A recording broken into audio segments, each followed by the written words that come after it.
This sermon was recorded at the Church of Christ, Northwest Arkansas.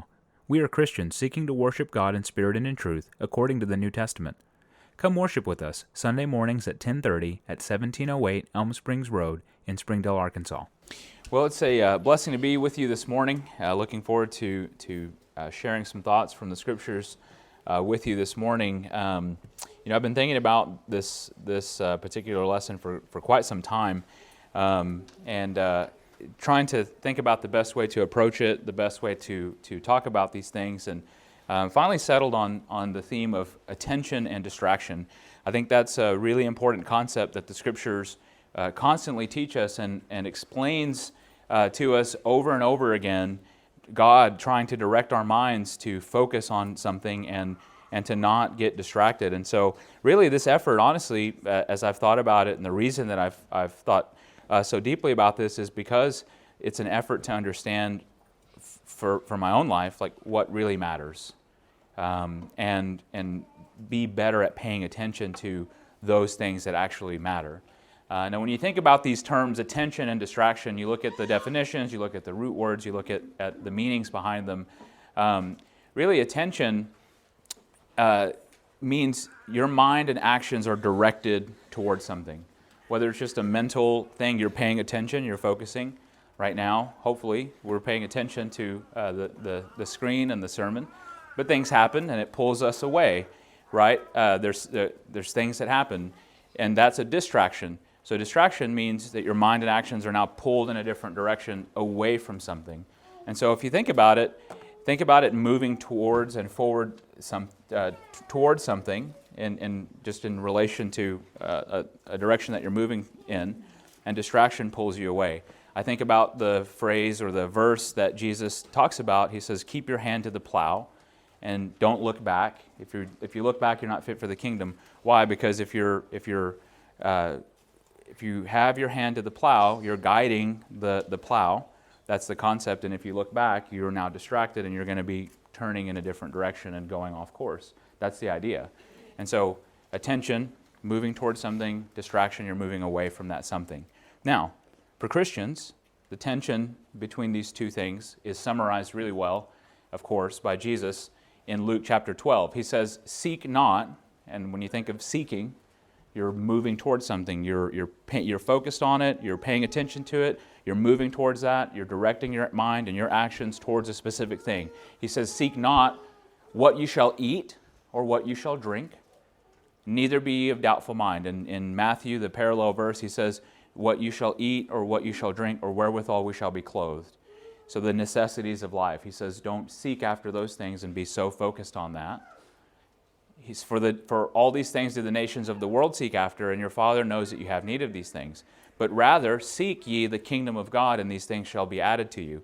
So God will bless us with the things that we need to be sustained, but He says we should rather, instead of seeking those things and putting attention and moving towards that, to instead, our goal as Christians should be to seek and put our attention and focus on moving towards the kingdom of God. That's what our life and our attention and our focus should be directed on, and that's what our energy is focused on. The other things, the things that we shall eat or drink or be clothed and all the necessities of life, become a distraction. It pulls us away from seeking the kingdom of God. Because if we're focused on the kingdom and not on these other things, we're on track. But as soon as we start focusing on those necessities, it's very powerful, and it's very difficult for sure. But as soon as we start doing that, we're now pulling in a different direction than seeking the kingdom. Now, the blessing is that we're not going to be missing out on the things that we need, because God knows that we need it, and He's going to provide those things for us. And we should be seeking that kingdom. However, we lose focus, and here's a major problem and a major issue that makes it worse. It's not just that we have a tendency as people to be distracted by those things, the things that we eat and drink and the things that we're going to be clothed with and the necessities of life and the cares of this world. It's bad enough that we suffer from those types of distractions and the ability to lose focus so easily and have our life beset by these things. It's made a lot worse because that's the world we live in. He says, "For all these things do the nations of the world seek after." The world is constantly pursuing those things, the things we shall eat, the things we shall drink, the things we shall be clothed with, all the pleasures of this life, the cares of this world, the riches of this life. All the things, that's what the nations of this world are attentive to and putting their energy and their mind and their focus towards. And we are highly influenced by this behavior. We really are. We already struggle with it and already have a difficult time with it, but it's made much worse because that's the world we live in. And I think the first step in understanding this ability to have attention and limit distractions comes from just understanding that. And, it becomes really apparent when you think about it becomes really apparent how much of a danger this is when you think about just the history of the world we live in and goods and providing these things that we shall eat and drink and be clothed with and all the things that we purchase and want and get more and more of. So I want to start by just setting a little bit of context to understand the danger we're all facing right now, and it's even at this moment. We're all facing it, and you may be feeling it right at this very moment, this pull to be distracted, this feeling that you have, and it's pulling away your attention. There's something that is happening for sure in all of us. But we live in a world of more. The nations of this world are seeking more and want more of these things. And that is the world and the time period that we live in right now. More, more, more, more. It's happened in every age, but it's made exponentially worse for us now, and I'll show you here why in just a moment. But just historically, the way things have worked as far as goods and services and supply and demand and distributing these things throughout the world, I mean, goods used to be slow to make. I mean, go back to way before, like before the Industrial Revolution and before the advancement of technology. You go back to Bible times. What were people doing? How did you get stuff that you needed? You had to find somebody who was a craftsman, who was making those things. Think of Paul. He was a tent maker. It was a craft that he learned. It was a discipline that he learned, and so oftentimes you had to become an apprentice, and you work with somebody, and you learn this trade, and you are focused on just that one thing, and you make those things. So goods, all kinds of goods, were slow to make because it was all done by hand, one at a time. And it was limited by the number of craftsmen there were, right? And then it was also slow to distribute. Now, over time, logistics and supply chains and all that has been refined. Even in ancient times, you can think about the Egyptians. They had some, obviously they had something figured out in the system because they made these giant pyramids, and it was all powered by people. But even then, it was slow to distribute. I mean, they weren't putting up those pyramids as fast as we can put up a Walmart today, right? It was slow, and then getting those goods to people was slow, and shipping and literally putting these on giant ships and carrying it across the ocean took a long time. When then advances in technology come along at different phases of that development in industry, steam engines or the printing press. Let's take printing, for example. Printing used to be really slow to make, one copy at a time, and you had to do all the typesetting, and you had these blocks with the thing. Even before that, it was handwritten copies. That's how printing worked. Gutenberg press comes along and makes this process automated and makes it scalable, and you're able to do more and print more at a faster rate, and so goods become faster to make. And then they become faster to distribute with the advancements in technology like automotives and trucks and all these things that have come along the way to help us to increase this output for goods. Things are faster to make, things are faster to distribute every time there's technology and innovation that is introduced into the system. And with that comes higher expectations. So this is just a constant cycle that we're going through as in humanity, as far as the goods and the services. So think about that in context of what Jesus says. The nations of the world seek after these things, and the world we live in today is just exponentially faster to make things and faster to distribute things than ever before. And it's getting higher and higher as far as expectations. Companies want more. They want more money. They want more things. Consumers especially have higher expectations. We want more stuff. We want it to be cheaper. We want more of the cheap stuff, and we want it fast. We want it same day shipping. If I order something on Amazon, I want it to be at home by the time I get home. Like, we just have these expectations that are set now, and so it really is a problem. And we are trapped in this time period and in this world where we're just obsessed with that output and those expectations. And so we want all of that. And there's industry pressure to keep up, right? Because with these technology advancements, employers expect their employees to be able to do a lot more, and so they put pressure on people. People are feeling that pressure to do more, do more, do more. And this is a chart that just shows the output per hour. I'm not exactly sure how they measured these things, but I think it's a pretty interesting chart that shows the output per hour. Back in the 1700s, starting with like the printing press, output is pretty low. And then you start getting more things, more technology advancements, and then you get the internet, and then it just skyrockets. And it continues on to this day, just continues to be crazy expectations of output that people should have. Being in the creative space and as a designer, with the advancement of AI now, you can just type a sentence and have something created. You can create a whole image. In fact, the background that I use for this sermon, I made it with an AI thing, an AI tool. Just typed in a sentence, and it created a whole image for you. And so because of that, there's great expectations for you to keep up, for me to keep up as a designer. And in some ways, people are afraid, and at least in my field and other fields, people are afraid that it's going to make us obsolete because a machine can do it much faster. And so there's a lot of pressure to keep up. There's a lot of things that employers expect. They want more. They want more with less. Scaling is a big buzzword in any industry. Scale. We want to do more. We want to ship more. We want to make more. And we want it faster. We want it cheaper.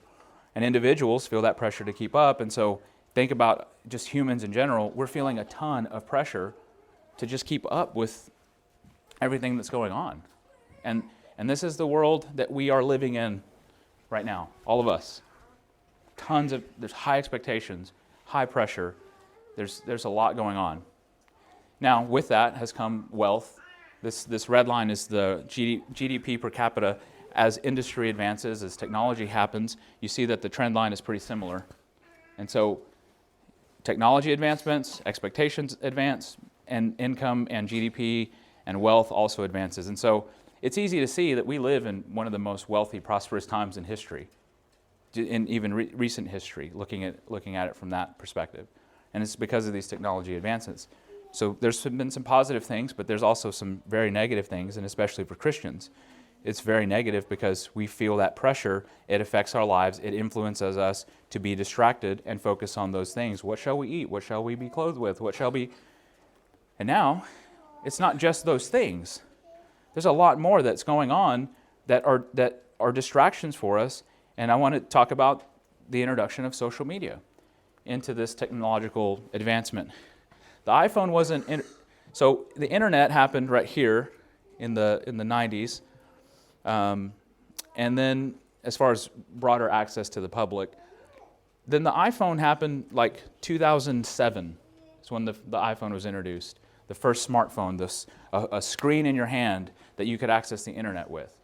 So before you had to have a computer, and you had to go and set time aside and sit down at the computer, and you could go on about your life. You could drive off, and you didn't have a computer.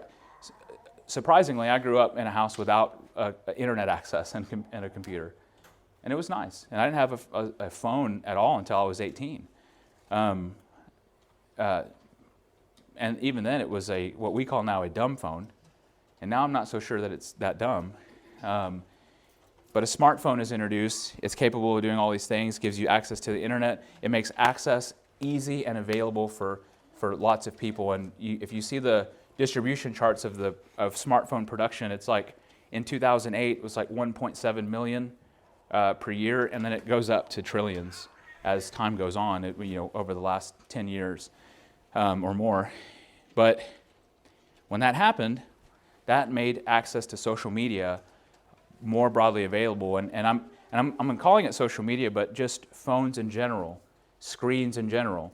We have more access, greater access, and the idea is that you're more connected than ever. And that's the pitch, that, that's why we have these things, right? And I just got an email. So that's a real problem. These platforms, when we're talking about social media in this timeline, they are designed to distract you. And not just social media, any app that you use. Some of them are for productivity, and they try to be thoughtful about that, and they want to make it useful. So some of that stuff doesn't have the addictive properties, but screens in general do. Phones, the way they're designed, and social media particularly, the way it's designed, is designed to distract you. They want you to not be paying attention to what's going on around. They want you to be paying attention to your screen. And here's how they do it. To give you some insight from a design perspective, millions of dollars is poured into research. And a lot of times, designers enter the field coming from psychology backgrounds. Because if you understand human behavior, you can understand how to design an interface to make it more attractive, to make it more useful, to make it more appealing, to make it harder to make it more addictive, to make it harder to put down. And so so all of these concepts, when we're looking at our phones, these companies have spent millions and millions of dollars researching these things, fine-tuning it to exploit your human behaviors. That's what they're doing. They're exploiting human behaviors to make it profitable for them. Now, how do they do that? Well, they give you a sense of connection. That's why when you log on to these platforms and all the connections you have, they're called friends. Because it sounds friendly. It sounds great. It's positive. It's always put in positive terms. So you have a sense of connection with people. Oh, they're my friends. And then you have followers, people who follow you. And then there's all kinds of other measures, subscribers and all these things. Okay? So it gives you a sense of connection. Then it gives you a sense of validation and value. And the way they drive that is by the likes, the like button. Such a simple little icon, a little button, that has caused a tremendous amount of problems. Likes, comments, shares, it gives you validation. It gives you value. It drives that. They know that. Entertainment. There's stories, there's shorts, there's reels, there's videos, there's images, there's all kinds of games. There's all types of things that they introduce into these platforms to keep your focus and attention on these screens. And this is just a small snippet of the things that they do and the thought process behind it. But the way it works is this. They build the platforms with these things in mind, and all the things that you interact with have some sense of connection to these concepts. And what it does is it elicits, when you're using that and when you're experiencing those apps, it's creating a dopamine response in your brain. Like literally in your brain, it is releasing a feel-good chemical in small, short bursts. And so it's a positive reinforcement loop that they have set up. And it's a loop because you go and use these things, then you feel really good about it, you feel happy. Oh, I got a new friend. Great. Oh, somebody liked my post, and there's a comment. Oh, look how many people are sharing it. And here's a new story. Oh, I love watching these stories. Oh, look at this reel. That's so funny. It's hilarious. Look at this video. We're stuck on the screen, and it feels great. And so we feel that positive reinforcement. So what do? We do more of it. And it gives us a dopamine response, and we do more of it. And it gives us dopamine response, and we do more of it. They're exploiting this.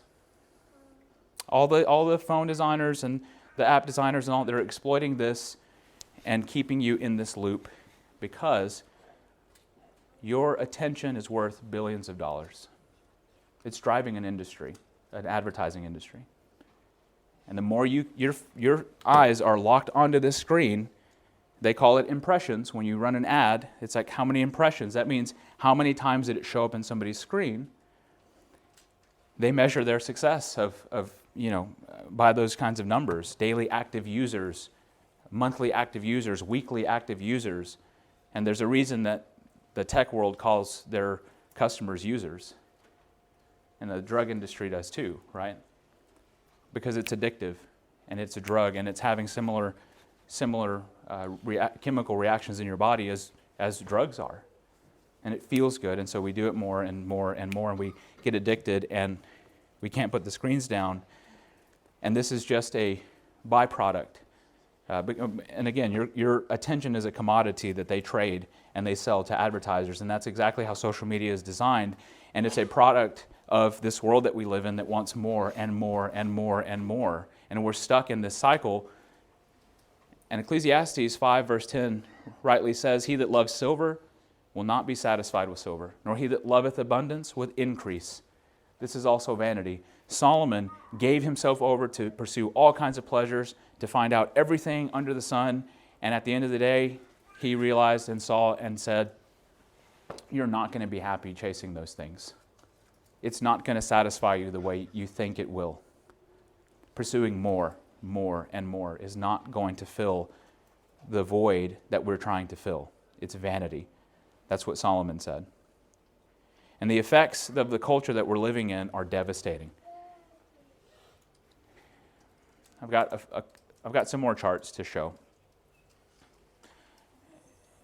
Because the more and more and more culture is causing us to be so unhappy. We think we're going to be happy. We think we're going to be satisfied, seeking more that the world has to offer and seeking after those things instead of seeking the kingdom. We think that's going to help us and make us feel good and make us feel great and make us happier, but it's actually killing us.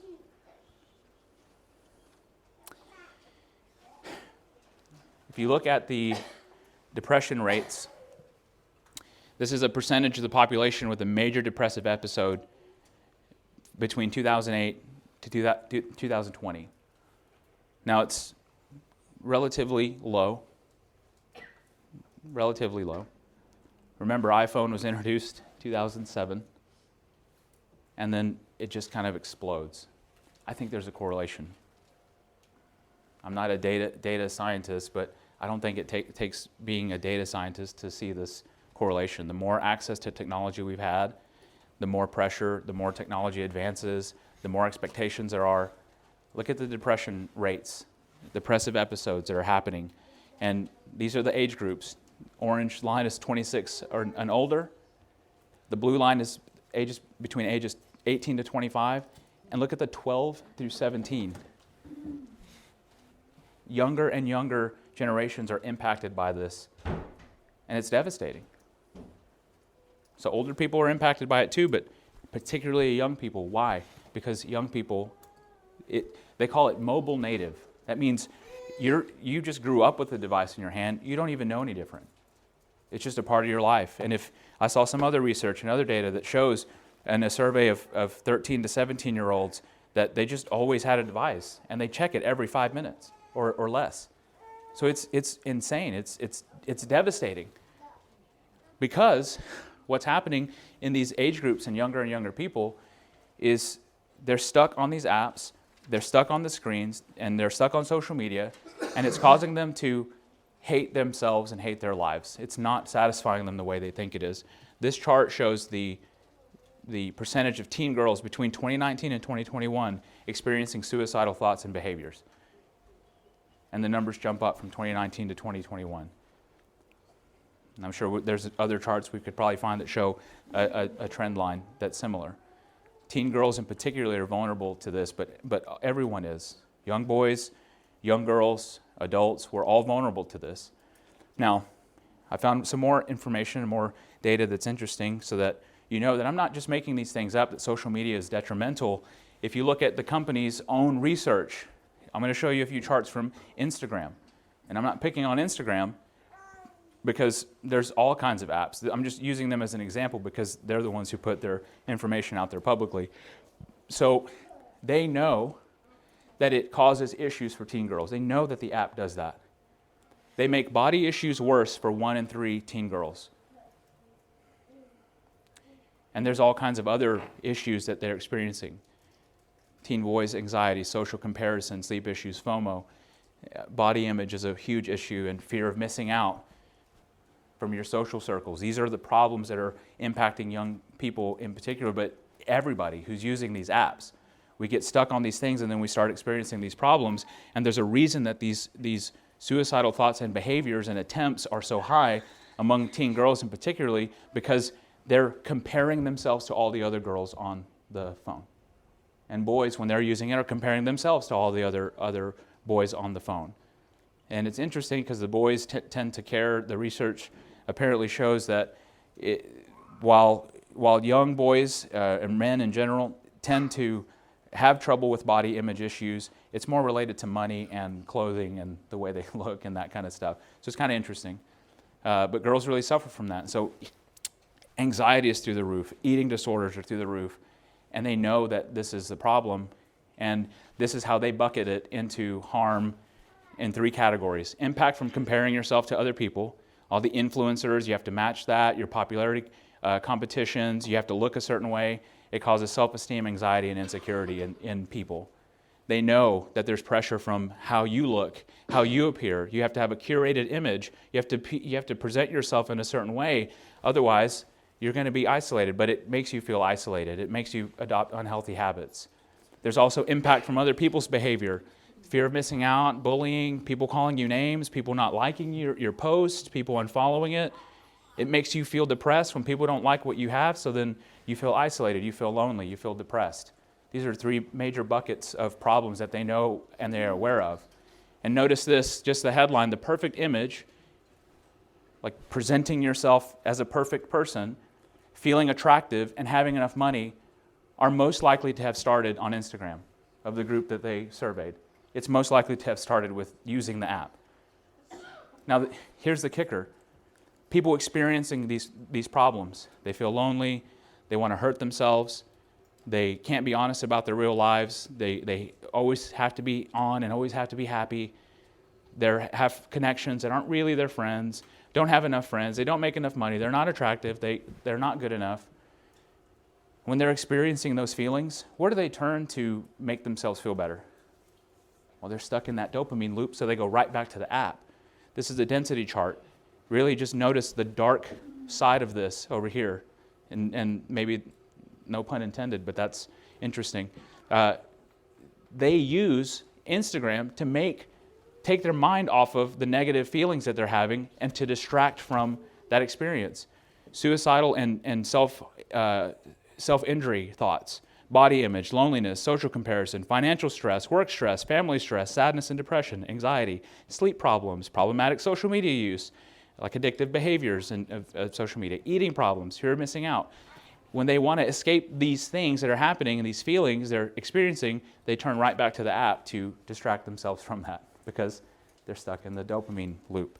And it's destructive and it's dangerous and it's hurting us all, and it's particularly hurting young people. And it's not a good idea to just freely hand screens over to our kids and just let them have unfettered access or unlimited access to screens, because it's destroying brain development. It is changing our brain. And what it's changing, not just social media, but media and screens in general, it's impairing our ability to delay gratification, because we want it now. We expect it now.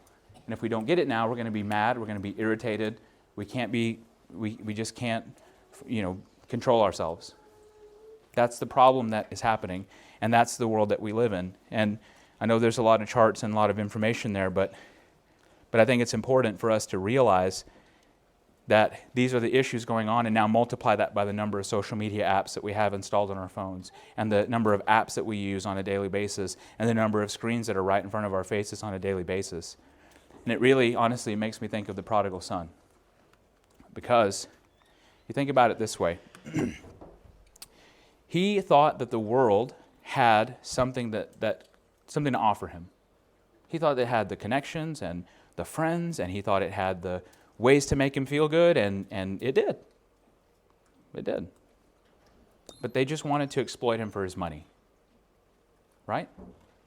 When they took all his money, were they there for him?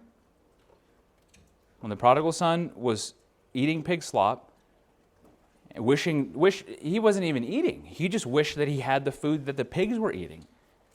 And he had nothing, and he was all alone, had no real connections, had no real value in his life. He lost all the earthly stuff, and he finally realized what I needed, I already had. And where was it? It was with his Father. He had it all along. And so he realized that and says, I'm going to go back.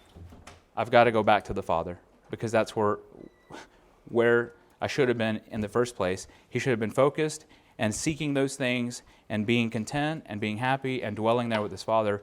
And instead, he experienced this horrible experience of losing it all. And I think that's what's happening to us. If we think the world has what we need, we are going to end up like the prodigal son, all alone, disconnected, lonely, frustrated, empty, spent, burnt out, and with nowhere to turn but to God. And so despite being told that we can achieve much more and we can output more, we're more stressed than ever. Despite having more abundance in this world and the GDP has gone up and everyone's wealthier, we're more depressed than ever before. Despite the lie that we're more connected now because of the internet, we're more disconnected and lonelier than ever. That's just the truth. Now we're in a situation where we're inundated with this pressure all around, and I think about what Jesus says in Luke 8:14. He says, that which fell among thorns are they which when they have heard, they go forth, they're choked with cares and riches and pleasures of this life, and bring no fruit to perfection. When in the context of thinking about this sermon, I realized that's us in the time period we're living in right now. All of us, all Christians, all people in this world, we're cast into this place with thorns surrounding us, and we're inundated. We're surrounded by these things, and we are easily choked with cares and riches and pleasures. And then what happens to us as Christians? We become unproductive because we're disconnected. We're feeling down. We're feeling depressed. We don't have our hand to the plow. We're distracted, and therefore we bring no fruit to perfection. We're not producing good fruit in the kingdom because we're being choked out by thorns, and that's the time period we live in, and that's why it's so important for us to understand the real dangers that we have surrounding us all the time and that we're carrying with us all the time. We're carrying a ticking time bomb, a loaded gun with us all the time. And then imagine that we just hand that to our kids and teens who just don't know how to control themselves just yet. And we're not any better as adults. We can't do it either. It's hard. Think about what happens. This is another example from the scriptures. Think about what happened to the Israelites when they got distracted. They entered into the land of Canaan. They entered into a situation where they were wealthy. They were prosperous. It was a land flowing with milk and honey. And God told them, you're not going to have much need of anything. It's all there. It's provided. He gave that to them. It was a blessing for them. But he warned them and said, don't get distracted. Because if you do, you're going to forget me. And what happened? They were paying attention to God when things were tough. When things were good, well, they could get pulled away and they're distracted now. They're not focused on the right thing. They're not directing their attention to the right thing. And what happened? What was the result of that? Being distracted by riches and wealth. They committed fornication, adultery, they worshipped idols, they forsook the law, they ruined their children, and ultimately they were destroyed. That's the cycle they were in constantly. It seems kind of similar to what we experience and what we're experiencing now. Sin is on the rise. Idol worship on the rise. Forsaking the Bible is on the rise. Ruining our children is on the rise. We're destroying ourselves. We're killing ourselves. We're dying because of the thorns that are choking us out. So the question is, how should Christians navigate this? All that was really just a setup, an introduction to talk about a few things here. How should Christians navigate this world that we live in? We didn't ask to be put into this time period, but here we are. So we need to know what to do and how to handle this. And I constantly feel this pressure and ask myself, how do I keep up? How do I keep up with all this stuff? How do I do more? And I think the secret is not that much of a secret, but the answer is we don't. Why? Why do we have to keep up with that? Yeah, we have to work. Absolutely. We have to work. We have to provide for our families. We want, there's goals that we might have, and those are okay. Those aren't evil things to have. We need to have be productive and be responsible, but we don't have to keep up with the world. is the point. And that's what Jesus said. Don't seek after the things that the world is looking for, the nations are looking for. Instead, seek the kingdom. And it comes with, starting with, paying attention. Luke 21:34, Jesus says, take heed, pay attention to yourself, lest at any time your hearts be overcharged with surfeiting, drunkenness, cares of this life, and says that the day of judgment, comes upon you unaware. Because if we're so distracted by all the stuff and all the screens, imagine how many of us are going to be glued to a screen when Christ returns. We're going to miss it, right? I mean, it'll be obvious, and we're not going to be able to not pay attention to it at that point. But pay attention to yourself. Pay attention to your surroundings. Pay attention to what you're doing. Pay attention to the motives that you have in participating in these things. Now, I'm not decrying screens and social media and all. I mean, I make a living on screens. We've produced a lot of good using the technology at our disposal in our time for the church. How many thousands of people? I was looking at the numbers. I was reviewing the numbers on just our YouTube channel. And we reached a benchmark a few weeks ago of 30,000 views of our content. Now, compared to all the other people on YouTube, that's not like a lot, but that's a lot for us. 30,000 people at least clicked on our videos and watched some part of a message we're trying to put out there of the Scriptures and trying to help them change their lives. And there's about 11,000 hours of watch time of those 30,000.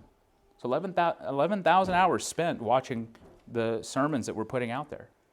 And again, that's just YouTube. So there's an upside, there's a plus, there's a way to use these things for good and for helping us as a tool to spread the message of the kingdom. But so I'm not decrying these things, but I'm saying we must pay attention and we must be very careful to these things. And instead of moving towards the world, let's move towards God. James 4 verse 8 says, draw nigh to Him, get closer to God. And that's going to take focusing, looking at Him, paying attention, and directing your focus and your attention towards Him. And if you do that, He will be closer to you. That's how it works. You pay attention and draw closer to Him, He will draw closer to you. And the next thing is practicing healthy habits of self-control. We have to have safeguards in our life, and it is a real challenge and a real struggle. But I think the more we talk about it and the more we encourage each other, I think we can help each other with that. And I'll tell you, we've tried to do this in our home, and we failed miserably. It's like, oh, we're going to turn the internet off at this time. And those impulses are so strong to avoid. And I think the thing that pulled us back in is there was a storm happening, and it's like, well, we need to watch the weather.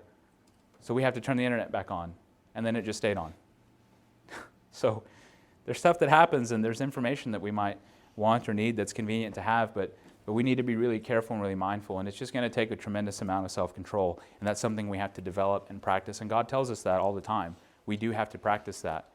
In Proverbs 25, verse 28, He says this, he that hath no rule over his own spirit, if you have no self-control, is like a city that's broken down and without walls. You're defenseless, you're helpless, you're open to all attacks. Anyone can come and overtake your city if you're a person that has no self-control.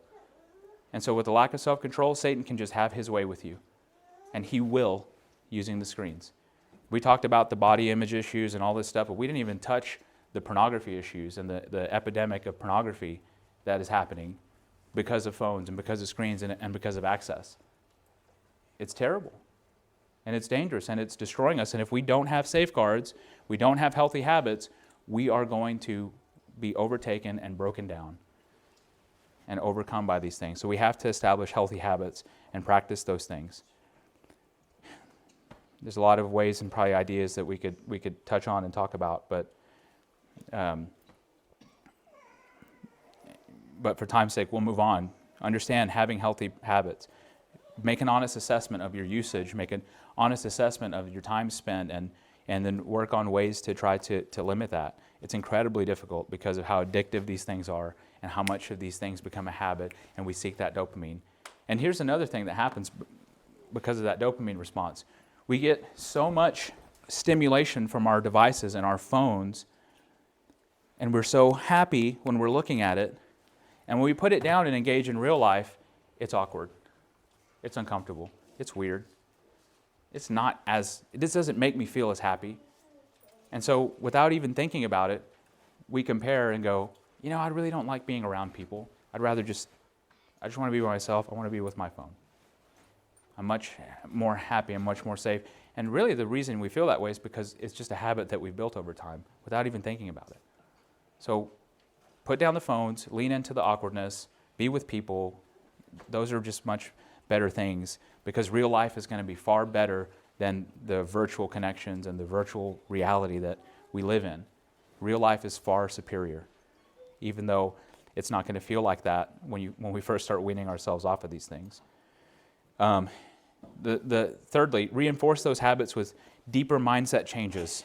As Christians, that's a reason God gives us the word so we can transform our mind, so we can transform our thinking. He says, renew our mind, change our mind.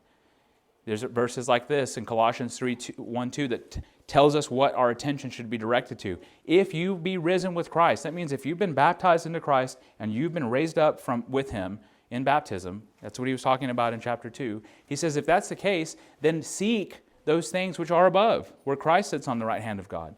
Set your affection on things above, not on things of the earth.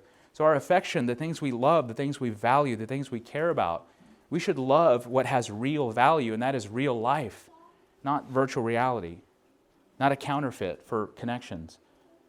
There's no way you can substitute connection digitally. None. You can connect with people and you can send a message and it's convenient and it's great, but it's not a substitute for face-to-face, in-person time, being together. It's just not. Ask any teams who have had to be accustomed to remote work and spending time doing Zoom calls forever. Ask any team that has gone through that if there's a difference when they actually meet in person with their teams. It's just better. Because you can't replace this. You can't replace being in a room with people. And that's a danger that we thought about and were aware of, and there's the very reason that we don't live stream our services, and I'm not sure if we ever will, because we're not going to replace a physical in-person connection that we get from being here together. And it's dangerous for us to just let ourselves think that a virtual connection is a good replacement. Now, those things have their place. Those things have their use. We've used them at times when we've had to. So can be a bit of an upside and a positive side to it.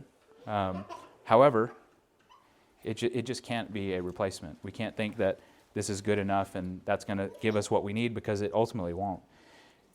So value what has real value, the things that are from above especially. And don't value and measure your life by stuff, by comparing it to other people, by trying to get more, by trying to have more. Luke 12:15, Jesus says, take heed and beware of covetousness. Why? Because a man's life does not consist in the abundance of the things that he has. Your life is not measured by the wealth. We like to do that in our world. What's your net worth? That's how much you are worth. That's not how much you're worth.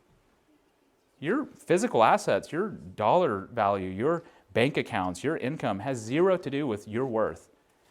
Because your life is not measured by the things that you possess. It's measured by something much more, something deeper, something that has real value. It's measured by your virtue, your godliness, your pursuit of the kingdom of God. That's really what we're measured by. And we have an intrinsic value that money can't touch just because we're a soul, because we're made in God's image. And we're not measured by the stuff that we have. And it's sad because we start to create those measures and we start to compare ourselves. The more we get, the more we compare ourselves to people in that range, and then it just becomes this unhealthy cycle where we're trapped in viewing life that way. And I know, we do that. We all suffer from that, and I'm just bringing awareness. I'm not, this is just for awareness' sake, and I'm speaking to myself more than anything. We should value godliness along with what we have, because that's really what matters, and being content. That's what Paul meant in 1 Timothy 6, verse 6. Godliness with contentment is great gain.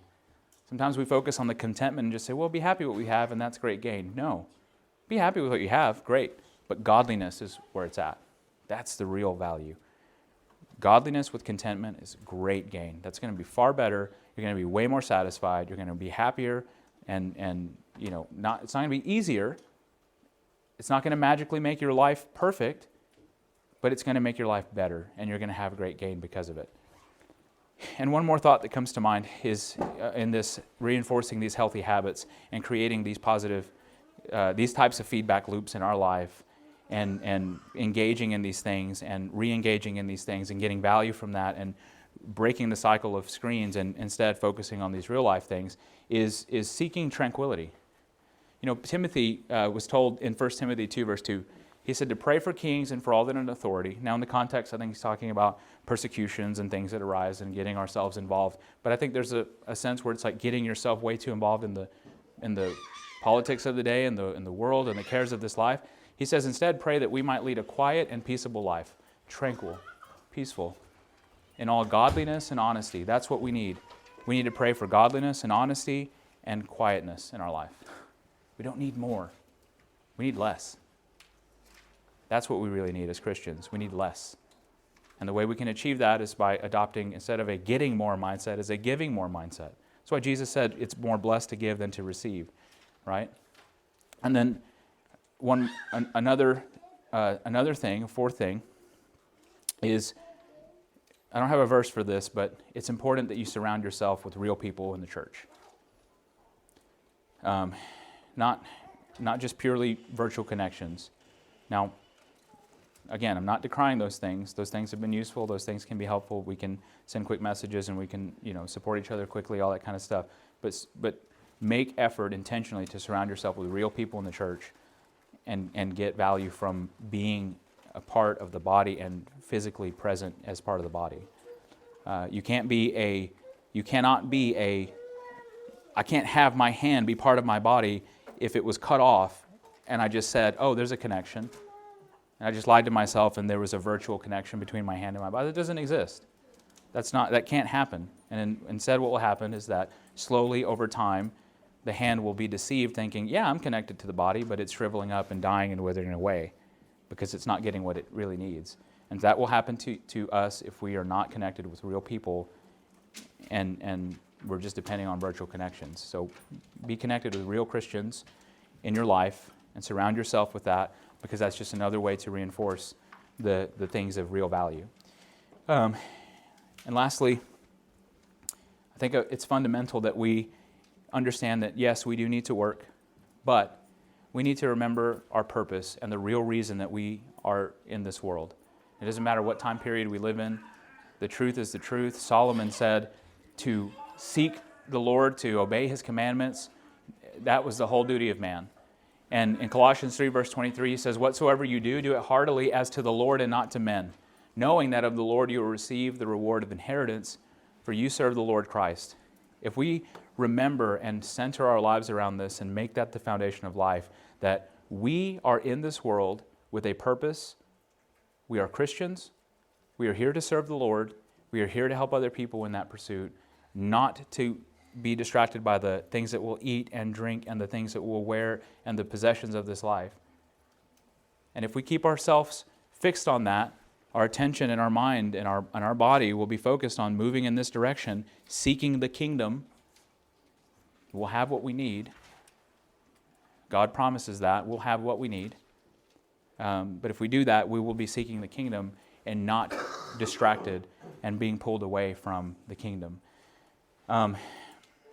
Those are my thoughts for you this morning. Just to quickly summarize, God wants us to put our attention toward the kingdom and be moving in that direction. The world wants to move us in a different direction and wants us to seek food, drink, the daily necessities, possessions, all that. We live in a world of more, and so this issue is exacerbated and made worse because the world wants more and more and more. And we talked about the way social media contributes to that and just screens in general. I say social media, it's just screens and devices and connectivity and access and availability, how that contributes. And it's very negative because the consequences are devastating of living in this kind of culture and just in this world. But the answer of how we should navigate this is we don't play that game. We can't play that game as Christians. We're playing a totally different game. We're doing something different. We're living in different ways. We're serving a different God than the world is serving. And it's going to be far better for us. You will be happier because of it. You'll be more satisfied. You will be more connected. You won't be as lonely. You won't be as depressed. You might have those issues. You might have those problems that come up. I'm not saying that's going to magically go away, but you're going to be what you're going to receive is more of the things that you actually need. And so I encourage you this morning, all of us, to just keep this conversation happening, keep it going, check in with each other, support each other. Maybe there's ways that we can establish healthy habits by encouraging each other and just checking in and saying, hey, what are the kinds of things you're doing for your family? What are the kinds of things I can implement for mine? And then just keeping that conversation going instead of hiding that and forgetting about it and secretly going, knowing that all of us are dealing with the same problem but never actually talking about it. That's not helpful. So hopefully this will bring some awareness and help us to put some attention on these things so that we will not be distracted from serving the Lord and we can attend to Him, as Paul said, without distraction. If there's anybody here this morning that needs prayers in your life, you're a Christian, you're struggling with distraction, as we all do, you're not alone, but we're here to pray with you and pray for you. And maybe you haven't yet put attention to those things that are necessary, like your salvation. If you're here this morning and haven't been baptized into Christ, seek those things. Seek the salvation of your soul. Get the thing that you really need the most, and that is forgiveness of God, and begin to pursue that godly, quiet, peaceable life, serving Him with attention and with determination, with intention, with focus. We're here to support you in that as well. So if there's anybody, please come forward. There's no judgment on our behalf. We're only here to help and support and encourage you along the way. So if anybody has a need, please feel free to come forward as we stand and sing the song that was chosen. We hope you enjoyed this teaching from God's Word. If there's anything we can do to help you in your walk with Christ, send us a message at facebook.com/CFCNWA. To find more sermons, look for us on Apple Podcast, Google Podcast, Spotify, and like our Facebook page. Thanks for listening, and God bless.